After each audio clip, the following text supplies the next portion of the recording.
Hello, welcome to my channel. Today we are leaving the classy arty city of Barcelona on Air Europa 787 Dreamliner service to fly over to majestic capital city of Madrid. This city is full of splendor and beauty and definitely one of the best capital cities in Europe in terms of culture and history. Air Europa does have a fantastic business class lie flat product in their Boeing 787s, which is what I was expecting. As you can see here, it does look very nice, especially for those long haul flights.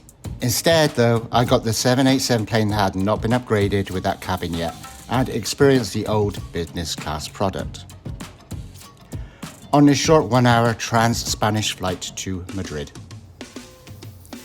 Our journey starts here at Barcelona's Pratt Airport, definitely one of my favourites. It's spacious, very easy to navigate and get around, and not too crazy like many other major airports. You can see here even the traffic is not that bad outside the terminal. The airport site is actually super old and started in 1918. Of course, since then, modernisation and growth have evolved this airport to be one of the best in Europe.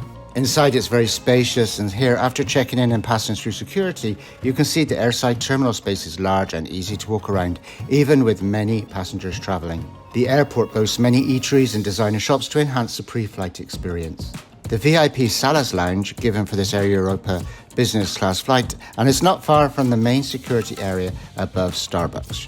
It boasts a comprehensive wine area which opens at breakfast and is available throughout the day, and is a lounge that is general paid and shared by other air carriers for their services. It does get very busy here, and it's called the Pau Casals Lounge, owned by the Sala Group. Around the same area as the lounge is a large Starbucks and many other eateries and bars, so you can relax before your flying starts and maybe pick up some foods before the flight if you don't feel like paying for a lounge.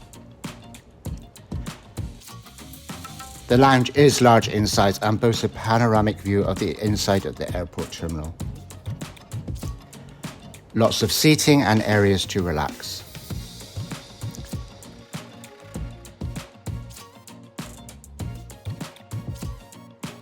The reception area can get very busy, however it's large and organised, so the whole check-in experience is usually quite quick. Walking around the lounge, you can see that there are different design concepts in different parts of the lounge.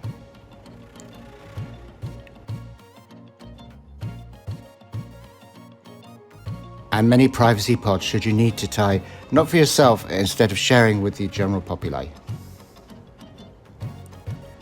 For a private paid lounge, this is really a very nice place to hang out for a couple of hours before you fly. Here you can see Airside Terminal 1 at Barcelona Airport. The space is huge and with a central court of restaurants surrounded by shops.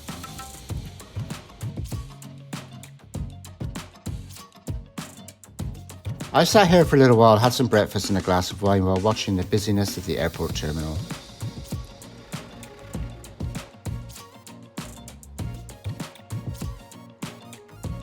It's good to mention that the food offerings at this lounge is buffet style, and there are a lot of options, especially for cold foods.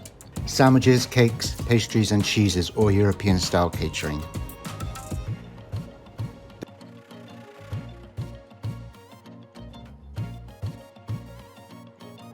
There were some small desserts available to eat while having a nice cup of coffee.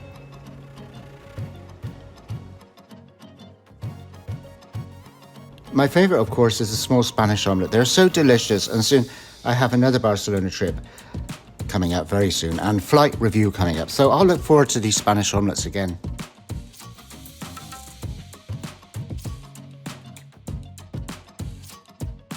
At this airport there is also a large outside area adjacent to the McDonald's. Here there is a smoking section also.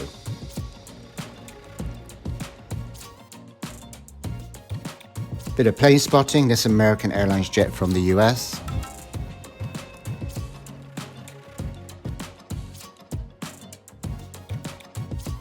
Here is a Turkish Airlines.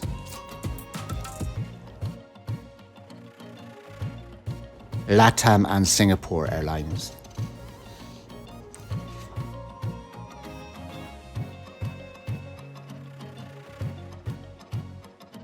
Here's our Air Europa 787 Dreamliner, and of course I'm excited to try out the new business class product.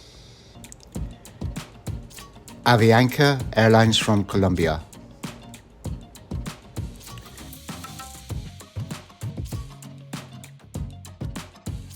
And again, here's our plane getting ready to allow us to board.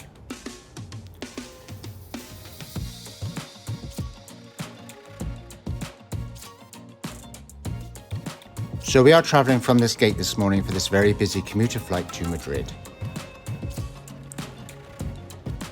So this is a nice looking plane with the white and blue. It looks very smart. Pre-boarding was quick and easy.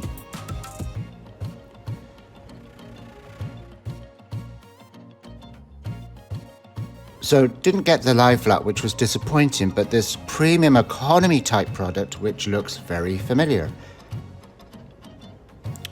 This is what I really wanted to try out.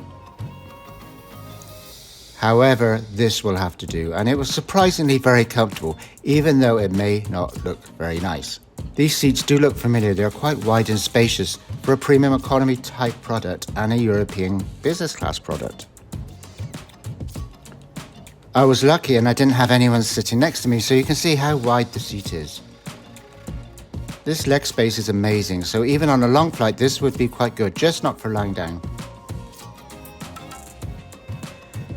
The configuration was 232 for this class, which is still very generous for a ticketed European business class product.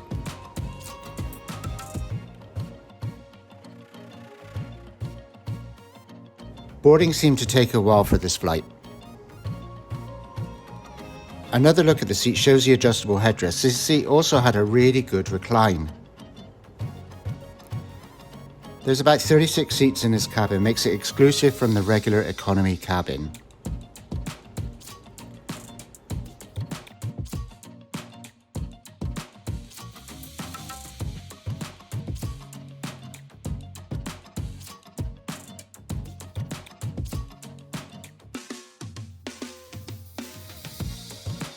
The seat controls were a little outdated with this simple pull mechanic type button. And the seat did also have a large rest option that came out.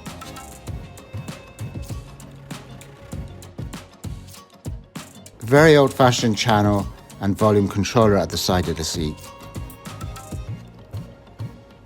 The safety card was easy to read and understand. This is always very important. A welcome drink was served at the pre-take over time. So I remembered where these seats came from and where likely the 787 Dreamliner was also from. It's an old Norwegian Airlines aircraft that must have been leased or sold to Air Europa.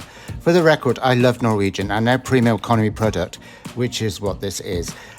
And we do some more plane spotting. Air Serbia, ITA, TAP and KLM. Along with Turkish, Air Canada and United. Here we can see a United leaving or arriving from the US.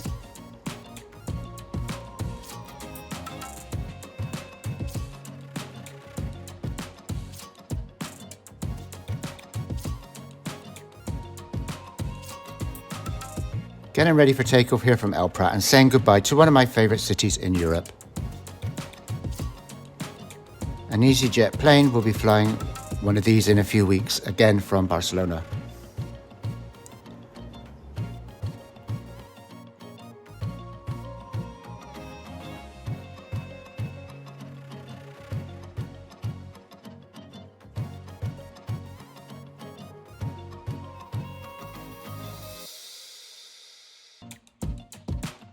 The runway is adjacent to the Mediterranean Sea, so there's always some great views to be had on these sunny days.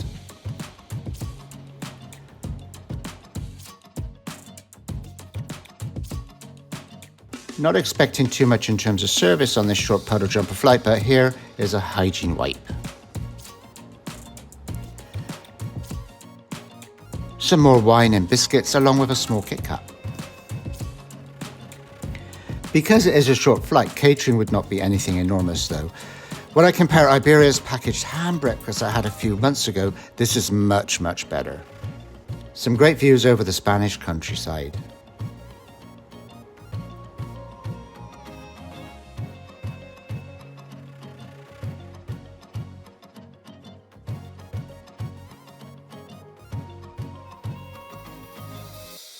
This is a great day to fly over Spain with these clear views on our approach to Madrid is of course wonderful. Barajas International Airport is not too far away from Madrid Central and is about a $30 taxi ride, which is about 30 to 40 minutes. Here we are arriving into Spain. Lovely landing and welcome to Madrid.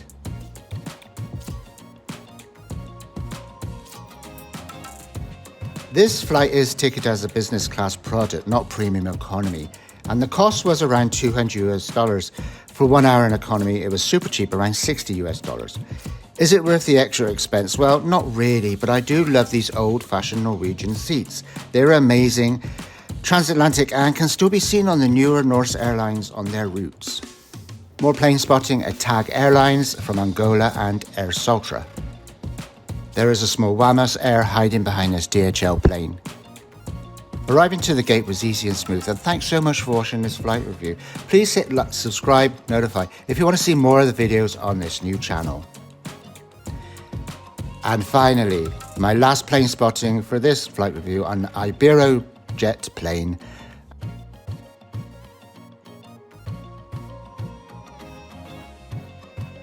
And welcome to Barajas International in Madrid.